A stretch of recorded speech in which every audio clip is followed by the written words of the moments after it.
건강하고 명절은 우리 주부들에게는 힘든 일도 있지만은 또 많은 사람들이 서로 얼굴을 볼 수 있는, 그래서 또 소중한 교제 시간인 줄로 압니다. 어떻게 9월달 이제 마지막 주일인데요, 우리가 어떻게 보면은 4분기 중에 3분기를 보내고 이제 10월, 11월, 12월 몇 달 남았죠? 3개월 남았습니다. 우리 나이만큼 된 것 같죠, 그죠? 우리 1년도 이제 3개월 남았는데요, 지난 세월들을 이렇게 뒤돌아보면 참 하나님께서 우리를 여기까지 인도해 주신 줄로 믿습니다. 하나님의 큰 은혜가 있었기에 우리가 예배 시간마다 하나님께 영광을 돌리고 이 자리에 나온 줄로 믿습니다. 이제 남은 3개월도 우리가 하나님의 더 큰 은혜 가운데 나아가기를 소망하며 오늘 말씀의 제목을 더 깊은 은혜로 나아가자라는 제목을 잡아 보았습니다. 뒷부분에 가면 제가 또 기억력을 잊어버릴 것 같아서, 여러분 이제 다음 주부터는 우리가 부흥회가 있는데 이 부흥회 정말로 참석해서 우리가 깊숙이 은혜를 경험하고 맛보고, 그리고 하나님의 그 은총 가운데로 더 나아가서 우리 풍성한 복을 누릴 수 있는 우리 모두가 되시기를 바랍니다.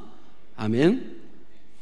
오늘 본문 말씀의 배경은 그렇습니다. 에스겔 선지자가 등장합니다. 어떤 선지자가 등장해요? 에스겔 선지자가 등장해요. 오늘 에스겔서 이 말씀은요, 두 부분으로 나눠집니다. 첫 번째는 1장부터 32장으로 나눠지고, 요까지가 한 단락이고, 그리고 33장부터 49장까지가 두 번째 단락으로 나눠집니다. 이사야서를 읽을 때 이렇게 두 번으로 나눌 수 있어요. 1장부터 32장까지, 33장부터 49장까지. 그런데 이 전반부 1장부터 32장까지는 어떤 내용이 나와 있는가? 이스라엘 남쪽 유단 나라 멸망에 대해서 심판의 경고가 나와 있습니다. 너희들 그렇게 살다간 심판받아 하나님께서 형벌을 내리셔. 그들의 죄를 지적하고 회개하라고 외치고 있어요. 33장부터는 때리시고 어루만져 주시는, 그들이 다시 회개하고 돌아올 때 회복시켜 주시는 하나님의 은총에 대해서 에스겔 선지자가 기록하고 있다는 사실인 것이죠. 여러분, 오늘 우리가 참으로 인생 가운데 보면 실수도 하고 죄 가운데 빠지기도 하고 낭망하고 좌절할 때도 있어요. 여러분, 그래서 우리가 환난을 겪고 역경을 겪는다 하면은 오늘 다시 한번 하나님 앞에 돌아서서 그 에스겔 선지자를 통하여 회복되어지는 축복의 역사가 오늘 우리 가운데 가득 넘치기를 바랍니다. 바로 이 회복의 역사가 일어나는 것이 우리 교회 사명이기도 합니다. 오늘 우리 교회가 정말로 하나님의 그 풍성하신 은혜로 회복되어서 우리 이 땅이 회복되어지고 우리 가정이 회복되어지고 우리 삶이 회복되어져야 될 줄로 믿습니다. 그러면 오늘 본문의 말씀을 우리가 쭉 나누기 전에 40장 1절에 보면 에스겔이 하나님의 계시가 임한 시기를 기록하고 있는데, 우리가 사로잡힌 지 25년, 성에 함락된 지 14년 1월 10일이다 라고 기록하고 있어요. 다시 말해서 이 말씀이 기록될 때가 BC 573년경이니까 지금부터 2590년 2590년 전에 이 사건이 기록된 그런 때입니다. 그리고 이 사건은 유대 나라가 이미 바벨론의 포로로 잡혀가서 이미 25년이나 시간이 지났던 기간이니까 포로 생활 중간쯤에 해당될 때 이 말씀이 기록되어 있어요. 다시 말해서 가장 인생이 암울하고 유대 민족에게 가장 어려움을 겪었던 그 시기에 하나님께서 에스겔을 통해서 회복의 메시지를 던져주고 있다라고 하는 사실인 것이죠. 장차 하나님께서 너희를 회복시켜 주실 것이다. 여러분, 오늘 우리도 이 하나님의 계시를 볼 수 있는 영적인 눈이 뜨여져서 내가 지금 아무리 힘들고 어려운 상황이라 할지라도 하나님께서 나를 다시 회복시켜 주실 그 믿음의 눈이 열려질 수 있기를 바랍니다. 하나님은 반드시 회복시켜 주시는 하나님이십니다. 할렐루야. 그래서 오늘 본문에 보면 이 에스겔 선지자를 통해서 환상 중에 보여주기를, 이 회복의 징조를 성전으로 데리고 가서 그 장면들을 보여줍니다. 그런데 그 성전 제단 밑에서 물이 흘러나와서 성전 문지방을 통해 가지고 동서남북으로 사방으로 쭉 내려가다가 저 아라바 사막으로 흘러가고, 그리고 사해 바다까지 이 물이 쭉 흘러들어가는 모습을 보게 됩니다. 그리고 이 샘물이 가는 곳마다 나무들이 소성케되고 열매를 맺고 물고기가 생기고 수많은 짐승들이 뛰어노는 장면을 오늘 말씀을 통해서 이야기해 주고 있습니다. 여러분, 오늘 이 성전에서 흘러내리는 물이 무엇을 뜻하고 있을까? 여러분, 이 성전에서 흘러내리는 물은 하나님이 임재하시는 곳, 하나님께서 역사하시는 그 곳에서 이 모든 축복이 거기, 근원이 거기 있다는 사실이에요. 구원은 하나님께로부터 말미암는다라고 하는 사실을 말씀해 주고 있어요. 특별히 이 제단 아래서 흘러내려가는 물은, 여러분, 제단이 뭐 하는 곳이었었어요? 양을 잡아서, 또 염소를 잡아서, 소를 잡아서 각을 떠서 불로 태워서 하나님 앞에 드리던 것이 이 제단입니다. 이곳에서부터 생수가 흘러나가는 거예요. 여러분, 이 양과 소와 염소는 언제 죽었어요? 이스라엘 사람들의 속죄를 위해서 번제로 하나님께 드려졌던 거예요. 바로 우리 죄 가운데 우리가 영원히 죽을 수밖에 없었는데, 바로 하나님의 은혜가 예수 그리스도의 십자가의 죽음으로 말미암아 구원이 우리에게 이루어졌다라고 하는 사실인 것이죠. 다시 말해서 구약시대에 이 성전 제단으로부터 물이 내려간 것은 오늘 신약에 와서 우리가 뒤돌아보면 예수 그리스도의 그 십자가로부터, 바로 교회 머리 되시는 예수 그리스도께서 이 교회 머리가 되시기 때문에 바로 이곳으로부터 하나님의 생수의 강이 우리에게 흘러나온다라고 하는 사실을 알 수가 있습니다. 요한복음 7장 38절에 보니까 나를 믿는 자는 성경의 이름과 같이 그 배에서 생수의 강이 흘러나리라. 누구를 믿을 때? 예수 그리스도를 믿을 때 생수의 강이 흘러나리라. 그래서 이 물은 하나님이 예수 그리스도를 통하여 우리에게 주시는 영원한 생명수, 구원뿐만이 아니라 그 구원의 감격에서 나오는 삶의 회복을 하나님께서 약속해 주고 있음을 보게 됩니다. 여러분, 예수 안에서 이 능력을 소유할 수 있기를 주님의 이름으로 축복합니다. 오늘 교회에게 그 권능을 허락해 주신 줄로 믿습니다. 그럼 이 은혜를 받아 우리의 삶이 회복되기를 원한다면 우리가 해야 될 우선적인 일이 무엇일까? 우리가 그것을 깨달아야 돼요. 여러분, 우리가 한번 성경 말씀 에스겔서 8장을 한번 보겠습니다. 앞으로 돌아가서 에스겔서 8장을 한번 펴보세요.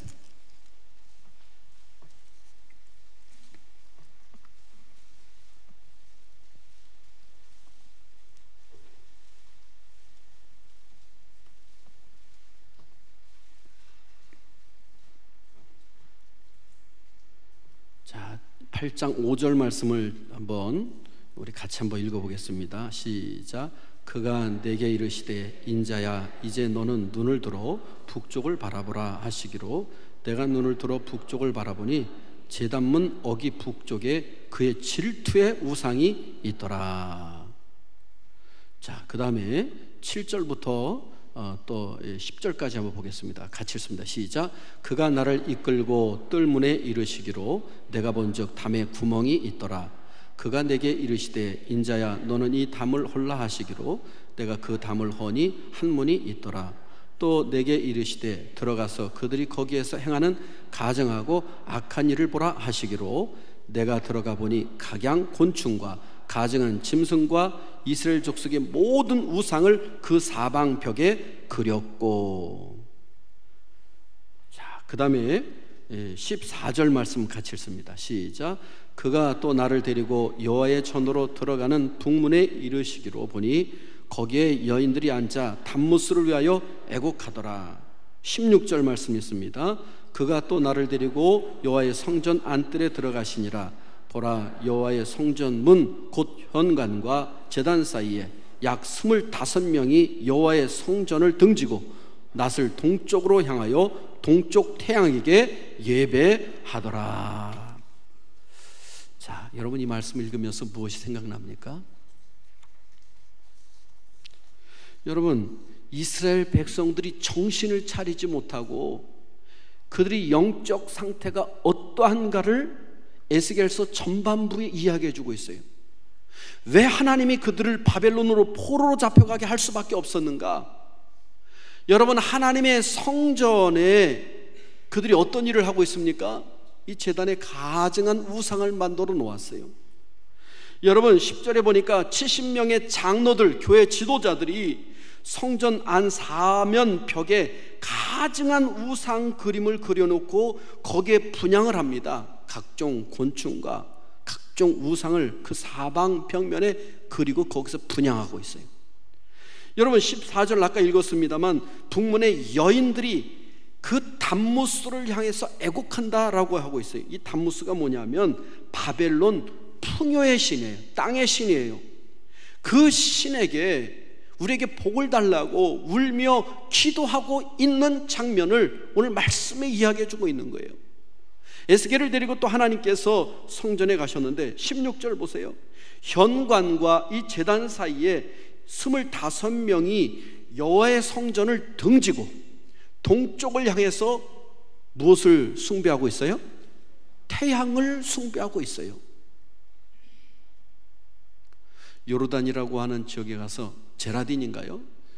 그 지역에 갔더니요, 거긴 큰 성이 있는데 그 안에 참 잘 지어졌어요. 보니까 아주 옛날에 뭐 건물들이 쭉 있는데, 제가 오페라 하우스도 있다 그랬죠. 연극 극장도 있다 그랬잖아요. 극장이 아주 원형 극장으로 잘 되어 있습니다.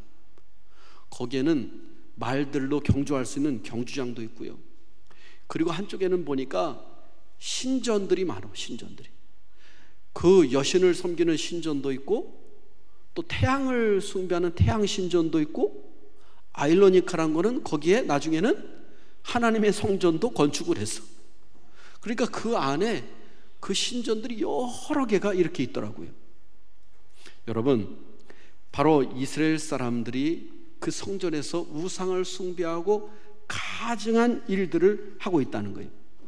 그들이 외관상으로는 하나님을 경배하는 것 같지만은 그들 마음 가운데는 온갖 세상적인 욕심으로 가득 채워져서 우상을 숭배하고 하나님을 멀리하고 하나님이 가장 싫어하는 것들을 행하고 있었다는 거예요. 오늘 우리가 예수 믿는 사람들 중에서도요, 아이러니컬하게도 이 무당들이나 점치는 사람들이, 예수 믿는 사람들이 그렇게 많다는 거예요. 그 사람들이 무료로 많이 온대요. 점치러 많이 온대요. 하나님이 가장 싫어하는 것 중에 하나가 뭐예요? 우상 숭배하는 거, 그리고 점치는 거, 무당을 찾아가는 거, 하나님이 가장 싫어하시는 일이에요. 여러분, 우리를 창조하시고 우리의 인생을 주관하시는 분은 하나님밖에 없는 줄로 믿습니다. 그런데 그들이 가증한 것으로 성전을 채웠어요. 그런데 여러분, 오늘날 그뿐만이 아니라 그때 당시에도 이러한 일이 있음에도 불구하고 가증한 일들을 보고도 탄식하거나 아파하거나 애곡하는 사람들이 없었다는 거예요. 여러분, 9장, 그 옆에 9장 한번 3절 말씀을 한번 쭉 보겠습니다. 자, 9장 3절 제가 읽습니다. 그룹에 머물러 있던 이스라엘 하나님의 영광이 성전 문지방에 이르더니 여호와께서 그 가는 베옷을 입고 서기관의 먹그릇을 찬 사람을 불러, 4절입니다. 여호와께서 이르시되 너는 예루살렘 성읍 중에 순행하여 그 가운데 행하는 모든 가증한 일로 말미암아 탄식하며 우는 자의 이마에 표를 그리라 하고. 여러분, 이 우상 숭배하는 것 때문에 마음이 아파 가슴을 치는 사람들을 이마에 표시를 하는 거예요. 5절에 보니까 그들에 대하여 내 귀에 이르시되 너희는 그를 따라 성중에 다니며 불쌍히 여기지 말며 긍휼을 베푸지 말며 쳐서 늙은 자와 젊은 자와 처녀와 어린아이와 여자들을 다 죽이되 이마에 표 있는 자에게는 가까이 하지 말라. 내가 성소에서 시작할지니라 하시매 그들이 성전 앞에 있는 늙은 자들로부터 시작하더라. 죽음의 천사가 지금 이마에 표가 있는 사람은 살려주지만 가까이 하지 않지만, 그렇지 않은 사람들은 늙은 자로부터 젊은이까지 다 쳤다는 거예요. 여러분, 우리 인생이 멸망의 길이 뭐 때문에 왔습니까? 죄 때문에 왔어요. 죄의 싹은 뭐라 그랬어요? 사망이라 그랬어요. 사망이 모든 사람에게 임하였어요. 그런데 여러분, 이마에 표가 있는 사람들은 어떤 사람이냐? 서기관들이 목줄을 가지고 그 이마에 표시를 하는데요, 이 사람들은 이 죄를 아파하고 가슴을 치며, 그리고 그것을 안타까워하는 사람들에 대해서는 표시를 하고 살려주었다는 거예요. 여러분, 오늘날 예수 그리스도의 십자가의 보혈의 피로 이마에 표하고, 그리고 진정으로 회개하고 돌아선 사람들에게는 구원의 역사가 있는 줄로 믿습니다. 할렐루야.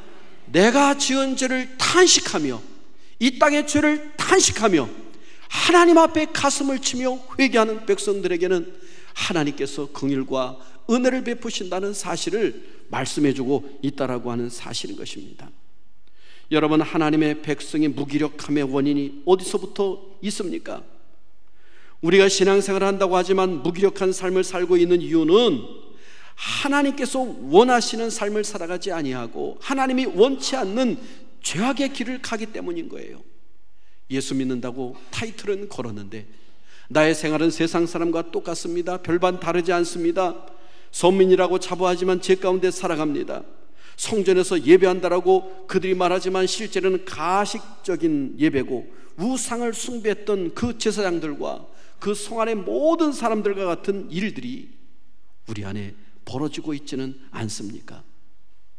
어떤 대학 교수가 기독교의 매력을 느껴서 성경 말씀을 열심히 읽었습니다. 그리고 내린 결론을 이렇게 이야기합니다. 예수 그리스도야말로 정말로 놀랍고 위대한 분이다. 그런데 예수 믿는 사람들이 예수님을 닮아가지 않는 것은 더 놀라운 일이다. 빗대어서 말을 했습니다. 여러분, 우리가 예수님을 믿는다고 하면서 왜 죄를 슬퍼하지 않고, 왜 가식하고 더럽고 추악한 죄 가운데 빠져 있고, 왜 그곳에서 회복되지 않습니까? 우리 각자의 마음속에 그려놓은 우상을 아직도 우리가 따라가고 있고 그것을 섬기고 있다는 사실인 것입니다. 여기에 우리의 탄식과 고민이 있지 않습니까? 예레미야 2장 13절에 보니까 내 백성이 두 가지 악을 행하였나니 곧 생수의 근원 되시는 나를 버린 것과, 생수의 근원 되는 하나님을 버린 것과, 스스로 웅덩이를 판 것인데 그것은 물을 저축하지 못할 터진 웅덩이라. 여러분, 생수는 하나님이 공급해 주셔야지 내가 우물 판다고 해서 그 우물이 채워지는 것이 아니라고 하는 거예요. 할렐루야. 누가 채워주셔야 된다고요? 생수의 근원 되시는 하나님이 채워주셔야 된다는 사실인 것입니다. 할렐루야. 저도 말씀 준비하면서 참 하나님 앞에 기도하는 거예요. 하나님, 생수의 근원 되시는 하나님이 나에게 말씀을 채워주시옵소서. 이 말씀을 선포할 수 있는 능력을 허락해 주시옵소서. 여러분, 그렇지 아니하면 내가 웅덩이를 파서 내가 주려고 하면 그것만큼 힘든 것이 없고 고통스러운 것이 없는 거예요. 오늘 우리의 삶과 세상을 회복케 하는 유일한 방법은 성전에서 흘러나오는 생수밖에 없다는 사실을 깨닫기를 바랍니다. 이 생수를 받기 위해서는 우리가 돌아서야 합니다. 할렐루야. 뭐 해야 된다고요? 돌아서라. 우리 시편 한번 32편 말씀을 한번 찾아보겠습니다. 시편 32편. 오늘 새벽기도 했던 말씀입니다. 1절부터 한번 5절까지 한번 우리 같이 한번 읽어보겠습니다. 823페이지 시편 32편 1절로 5절까지 한번 천천히 내용을 깊이 생각하며 읽어보시길 바랍니다. 시작. 허물의 사함을 받고 자신의 죄가 가려진 자는 복이 있도다. 마음에 간사함이 없고 여호와께 정죄를 당하지 아니하는 자는 복이 있도다. 내가 입을 열지 아니할 때에 종일 신음함으로 내 뼈가 사하였도다.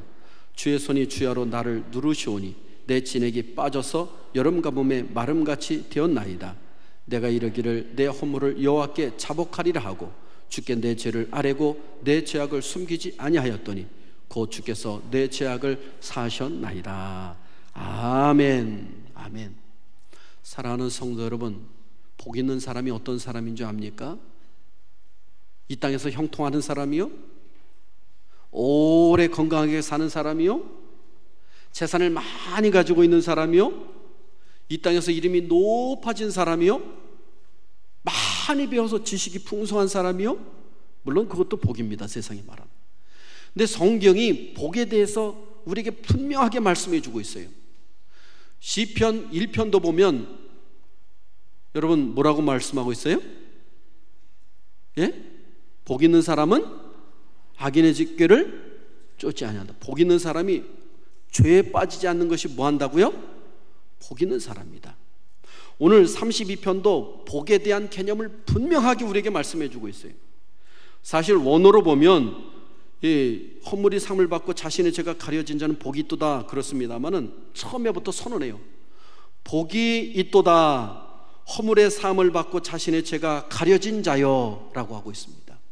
복이 있는 사람이 죄가 가려진 자, 우리 이 죄라고 하는 십자가의 볼로 가려진 자, 죄가 이렇게 옮겨진 자, 또 하나는 죄가 씻겨진 자, 또 하나는 죄가 값을 지불하고 그 죄값을 지불한 것, 이런 것이 속죄, 구속, 용서, 이런 것이라고 하는 얘기가 들어가 있는데요, 그렇습니다.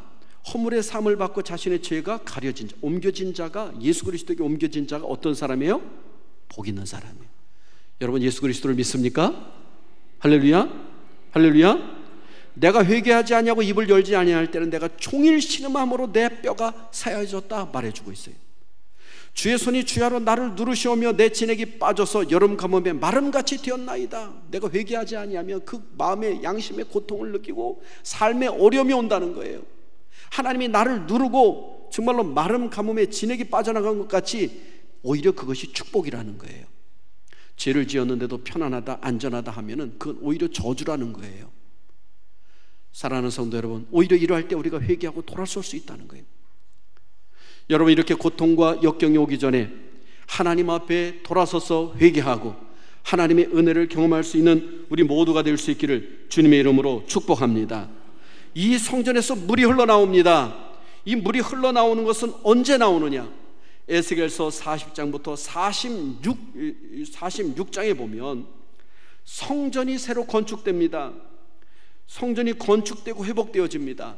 그리고 성도들이 그곳에 가서 하나님 앞에 신실한 예배를 드리기 시작합니다.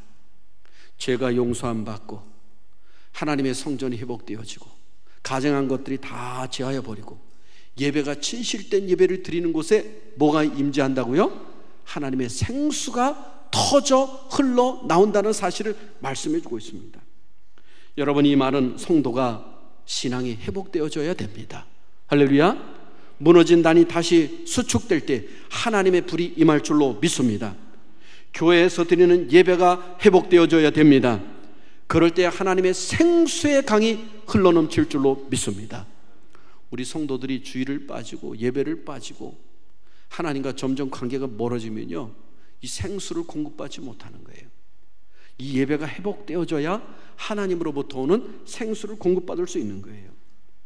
여러분, 바로 이 제단에서 나를 위해서 대신 죽으신 예수 그리스도의 그 죽음을 통해서 우리 죄 용서함 받고 우리 믿음이 회복되어지고 다시 세워질 때 하나님으로부터 오는 생수의 강이 흘러넘칠 줄로 믿습니다.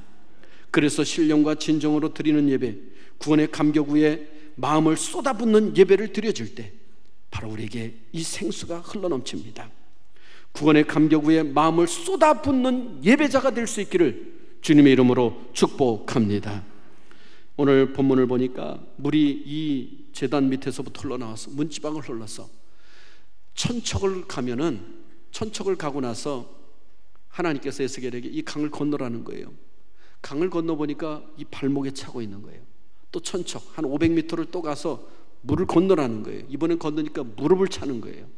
또 천척을 가가지고 또 건너라는 거예요. 가슴에 차는 거예요. 또 천척을 가서 건너라는 거예요. 이번에는 물이 키를 넘어서 완전히 둘러덮은 거예요. 사랑하는 성도 여러분, 발목 신앙이 있는 성도가 아니라, 무릎이 있는 성도가 아니라 하나님의 은혜 강에 풍덩 빠질 수 있는 저와 여러분이 됩시다. 우리 믿음 생활을 그냥 대충 그렇게 하는 것이 아니라 정말로 예수 그리스도를 진심으로 믿고 진심으로 예배가 회복되고 진심으로 회개하는 자가 복이 있다고 하는데 정말로 뜨겁게 주님을 사모할 수 있기를 바랍니다. 할렐루야. 여러분, 물에 들어가서요, 물에 나를 맡기면 수영을 하게 됩니다. 수영을 못하는 분들이 왜 수영을 못하는 줄 알아요? 물이 무섭다 보니까 물에다 나를 맡기질 못해요. 여러분, 저는 수영을 내과에서 배우고 저수지에서 배웠는데요, 이 물에 들어가서 보니까 어렸을 때 누가 가르쳐 준 것도 아니에요. 근데 하다 보니까 물에 뜨더라고요. 그냥 나를 맡기니까. 여러분, 수영을 하는데 뒤로 이 배영을 하면 완전히 나를 그냥 들어 누우면 물에 뜬다니까요. 그리고 조금만 손만 움직이면 내가 앞으로 간다니까요. 그래서 이 수영을 할 때 앞으로 하는 건 힘들어. 뒤로 누워서 그냥 다 맡겨버리면요, 얼마나 편한지 몰라. 제가 봤을 때 이렇게는 4km, 10km도 충분히 수영, 천천히 내가 힘을 빼지 않고 천천히 가면 건너갈 수 있어요. 여러분, 하나님 앞에 생수 되시는 그 하나님께서 우리 흘러보내주시는 그 은혜의 강에 나를 맡길 수 있기를 바랍니다. 그 은혜에 깊이 들어갈 수 있기를 바랍니다. 여기서 우리가 눈여겨보아야 될 것은, 보통 강 같으면은요, 냇가들이 여러 가지가 이렇게 합류돼서 물이 점점 불어나요. 근데 오늘 본문에 보면 성전 문지방에서 흘러가는 물이 하나가 물이 점점점 불어나는 모습을 보게 됩니다. 여러분, 구원의 길은 오직 예수 그리스도밖에 없어요. 다른 데서 생수의 강이 없어요. 이 물이 점점 불어나서 크게 채워져 가는 줄로 믿습니다. 하나님의 은혜는 점점점 채워져가는 성숙의 역사가 있음을 보게 됩니다. 물이 발목에 이르렀다는 것은 하나님의 은혜를 쫓는 처음에 교회 나와서 하나님을 향한 그 믿음일 거예요. 물이 무릎과 허리에 이르렀다는 것은 하나님의 은혜가 더 풍성히 잠기는 성도가 될 거예요. 물이 창일에서 헤엄친다라고 하는 것은 그만큼 성령 충만, 은혜 충만, 말씀 충만의 성도가 된 줄로 믿습니다. 구원의 온전한 역사가 그 속에 있다라고 하는 사실인 것이죠. 그렇습니다. 우리가 은혜를 받으려면은 우리의 발걸음이 하나님의 은혜를 쫓아야 합니다. 따라야 가야 됩니다. 오늘 우리가 하나님 앞에 나와 정말로 기도하는 무릎, 봉사하는 무릎, 정말 하나님의 은혜에 잠기는 역사가 있기를 바랍니다. 오늘 하나님께서 우리에게 이 생수의 강을 회개하고 돌아선 사람들에게 이 제단으로부터 우리에게 풍성하게 채워주실 줄로 믿습니다. 이렇게 풍성한 은혜가 오면은요, 어떠한 역사가 있는가? 오늘 보니까 7절에 보니까 강 좌우편에 나무가 심이 많더라 이야기해주고 있습니다. 시편 1편 3절에도 보면 복 있는 사람은 저는 시냇가에 심은 나무가 시절을 쫓아 과실을 많이 맺으며 그 잎사귀가 마르지 아니함과 같으니 그 행사가 형통하리로다. 죄의 자리에 앉지 아니하고 오만한 자리에 앉지 아니하는 사람, 이 복 있는 사람이 이렇게 형통해서 시절을 쫓아서 과실을 많이 맺는다 말씀해주고 있어요. 사랑하는 성도 여러분, 하나님으로부터 오는 은혜를 받으면 우리의 삶이 형통하는 삶을 살 줄로 믿습니다. 할렐루야. 오늘 하나님께서는 독생자 예수 그리스도의 피로 값주고 우리를 사셨습니다. 그래서 그 생수의 강이 주님을 통해서 우리가 흘러나오는데 그 흘러내려가는 그곳에 풍성함의 역사가 있잖아요. 8절 9절에 보니까 바다까지 흘러가는데 거기에 모든 생물들이 번성합니다. 작은 물고기부터 큰 물고기가 많습니다. 그리고 그 옆에는 새들이 노래하고 각종 동물들이 뛰어놉니다. 그리고 이 물이 사해바다로 흘러가니까 이 사해바다가 다시 살아나는 놀라운 역사가 있는 거예요. 죽을 수밖에 없던 사람, 죽을 수밖에 없었던 영혼, 다시 살아나는 역사가 이 하나님의 은혜를 청할 때 나타나는 줄로 믿습니다. 예수 그리스도를 주라 고백할 때 나타나는 줄로 믿습니다. 그런데 이 생수의 강에서 환상 중에 보니까요, 경고의 말씀도 나오고 있습니다. 우리 11절 말씀 한번 같이 읽겠습니다.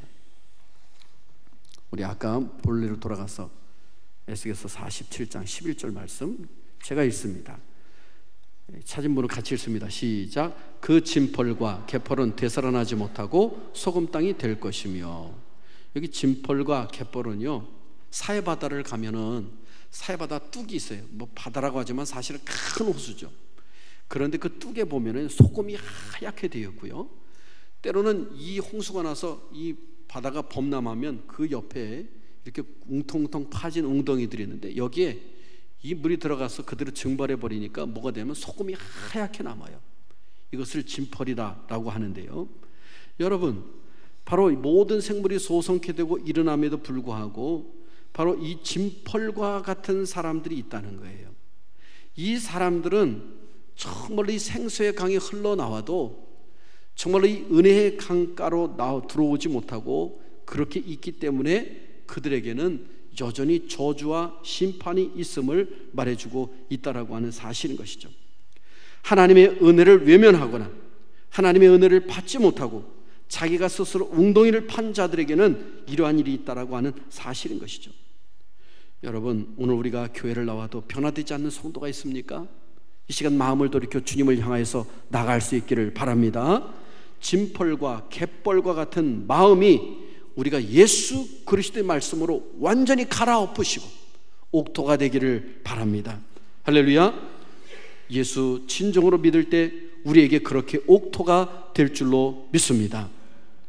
생수가 흐르는 곳에 하나님의 역사뿐만이 아니라 이렇게 소성케 되는 역사가 있는데, 오늘 사랑하는 성도 여러분 가운데 이러한 소송의 역사가 나타나기를 주님의 이름으로 축복합니다. 그뿐만이 아닙니다. 생명과 나무 가운데는 열매뿐만이 아니라 12절에 보니까 그 잎사귀가 약재료가 되는 역사도 있습니다. 이 약재료라고 하는 말은 리트루파라고 하는데요, 여아라파라고 하는 말에서 파생된 말로 하나님이 치유하신다 말씀해 주고 있어요. 여러분, 생수의 강이 흘러넘치는 사람, 예수로부터 온 그 구원의 역사가 넘치는 사람에게는 오늘 치료 역사도 나타날 줄로 믿습니다. 물이 흘러가는 곳마다 치유 역사가 나타날 줄로 믿습니다. 할렐루야. 오늘 말씀을 듣는 사랑하는 성도 여러분, 오늘 말씀을 듣다가 치유 역사가 나타나기를 바랍니다. 할렐루야. 할렐루야. 이 모든 역사의 근원은 바로 성전에서 흘러나오는 물입니다. 바로 복의 근원은 하나님의 것입니다. 우리의 삶을 회복시키는 분은 하나님이십니다. 그 하나님은 독생자 예수 그리스도를 통하셔서 죄악으로 죽어가는 이 병든 세상, 그리고 영원히 하나님을 떠나서 그리고 죄악의 길을 걸어가던 모든 사람들에게 회개의 길을 걸어가게 하고 다시 믿음을 회복시켜 주시고 그리고 생수의 강을 흘러넘치게 하셔서 놀라운 구원의 역사가 우리에게 나타나는 줄로 믿습니다. 사랑하는 성도 여러분, 이 은혜의 강에 깊이 들어갈 수 있기를 바랍니다. 이제 다음 주부터 부흥회가 있습니다. 이 부흥회를 통해서 하나님의 말씀을 통해서 여러분이 새롭게 소생시켜지는 놀라운 역사가 있기를 다시 한번 주님의 이름으로 축복합니다. 기도하시겠습니다.